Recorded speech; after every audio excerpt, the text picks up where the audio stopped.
Olá pessoal, aqui é o Héctor e no vídeo de hoje vamos mergulhar em um dos assuntos mais importantes e complexos da história do Brasil. O acidente com o Césio 137 em Goiânia. O acidente você já conhece, se não conhece, basta assistir a série Emergência Radioativa, que retrata com perfeição o que aconteceu em Goiânia em 1987. Aqui a questão é: o que é o Césio 137? É sobre ele que nós vamos falar. Você pode estar perguntando: Héctor, o que isso tem a ver com astronomia? E a resposta é: desculpe-me, eu sou físico. Vou falar sobre o Césio 137. Mas você não é o homem da relatividade? Então eu vou falar do Césio 137. Definição: o Césio 137 é um radionuclídeo artificial, um isótopo radioativo, produzido através da fissão nuclear de elementos pesados como o urânio ou o plutônio. Ficou difícil? Senta aí que vou destrinchar essa coisa para você entender. Imagine que os átomos são como pecinhas de Lego. A maioria delas é estável, ou seja, fica quieta. Mas algumas são instáveis, elas tremem, elas vibram e para se acalmar soltam energias e partículas. Esses átomos instáveis são chamados de radionuclídeos. O Césio 137 é um desses átomos instáveis e por isso que é, por definição, um radionuclídeo artificial. Por que artificial? Porque ele não existe na natureza de forma espontânea.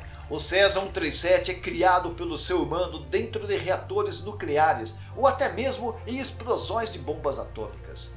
Em resumo, é um elemento artificial, instável, que solta radiação para tentar se acalmar. Então, como fazemos para fazer o Césio 137? Anote a receita, só me promete que não vai fazer. Pela fissão nuclear. É como se você pegasse um átomo grande e o partisse no meio com uma marretada. Na verdade, não é marretada, usa-se nêutrons. Quando isso acontece, o átomo se quebra em pedaços menores e um desses pedaços pode ser justamente o Césio 137. Então usamos nêutrons para quebrar átomos e fazemos o Césio 137.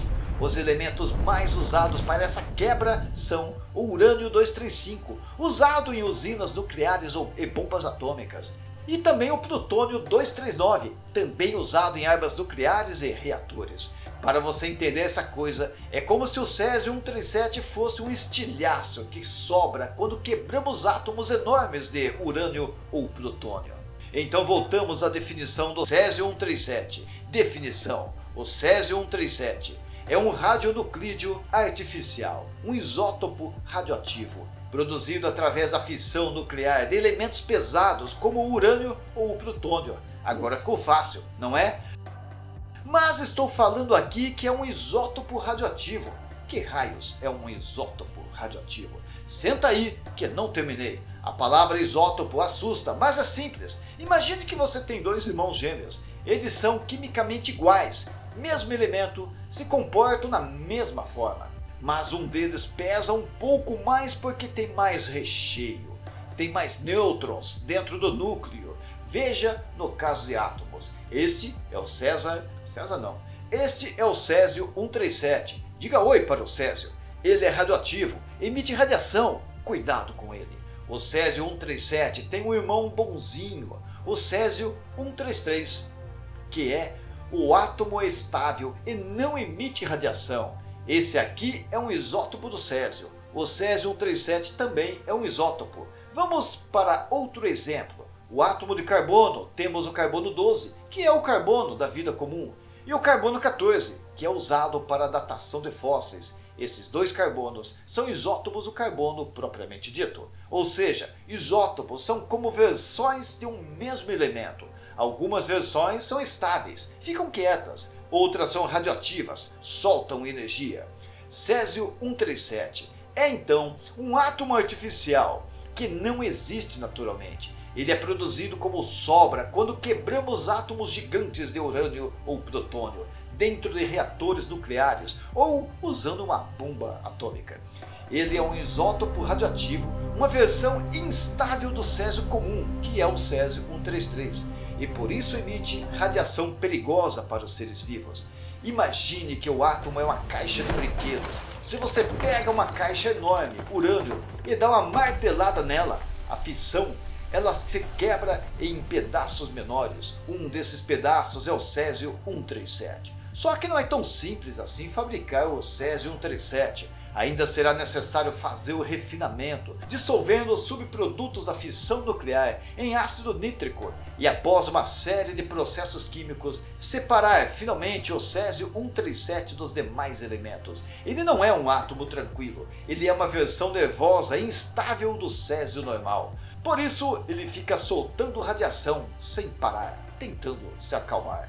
E é essa radiação que causou o maior acidente radioativo do Brasil. O maior acidente radioativo do mundo, fora de uma usina nuclear, como o que ocorreu no ano anterior, em 1986, em Chernobyl. Vamos falar mais sobre o Césio-137, suas propriedades físicas. Ele possui um núcleo com 55 prótons e 82 nêutrons, sendo instável. Sua meia-vida é de aproximadamente 30,17 anos, o que significa que leva 3 décadas para que a metade de sua radioatividade desapareça. Ao se desintegrar, ele se transforma em bário-137, emitindo partículas beta e radiação gama. Por isso que a radiação continua sendo emitida ao longo de suas décadas. A aparência do Césio é a forma de cloreto de Césio. Ele se assemelha a um sal comum, mas é higroscópico, ou seja, absorve umidade do ar e em concentrações típicas emite uma luminosidade azul intensa devido à sua própria radiação.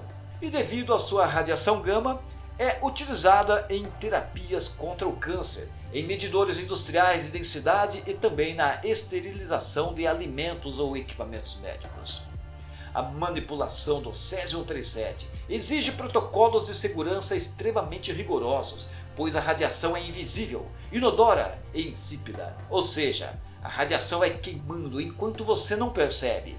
As fontes de Césio devem ser mantidas em recipientes herméticos perfeitamente fechados e blindados, geralmente feitos de chumbo ou aço inoxidável, para barrar a radiação gama.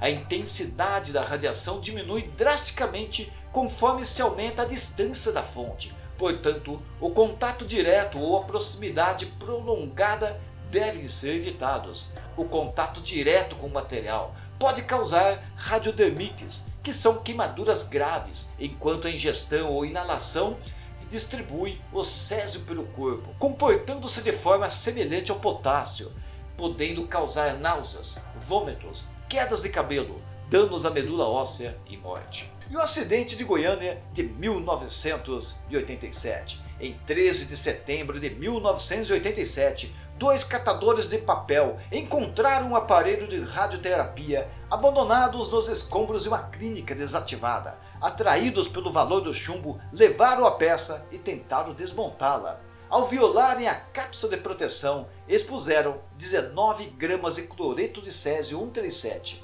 O brilho azul do material encantou o dono do ferro velho, que o distribuiu entre familiares e amigos, espalhando a contaminação por várias casas. Em poucos dias, várias pessoas apresentaram vômitos, diarreias e náuseas. A gravidade só foi percebida em 29 de setembro, quando o material foi levado à vigilância sanitária, identificado como radioativo. Cerca de 112 mil pessoas foram monitoradas, 249 apresentaram contaminação e 4 morreram inicialmente, incluindo uma criança de 6 anos. O acidente gerou mais de 3.400 metros cúbicos de lixo radioativo. Além dos danos físicos, as vítimas sofreram severos problemas psicológicos, como depressão e ansiedade, e enfrentaram discriminação social persistente por anos. E talvez a parte mais assustadora dessa história é que o Césio-137 não tinha cheiro, não tinha cor, não fazia barulho, mas mudou para sempre a vida de centenas de pessoas. O acidente de Goiânia não foi causado por uma explosão, nem por uma guerra, mas por algo muito mais comum: o descuido, o abandono, a falta de informação. Ele nos lembra que a ciência não é perigosa por si só, o perigo está na forma como lidamos com ela. Hoje, quase 40 anos depois, as consequências ainda existem, não só no ambiente.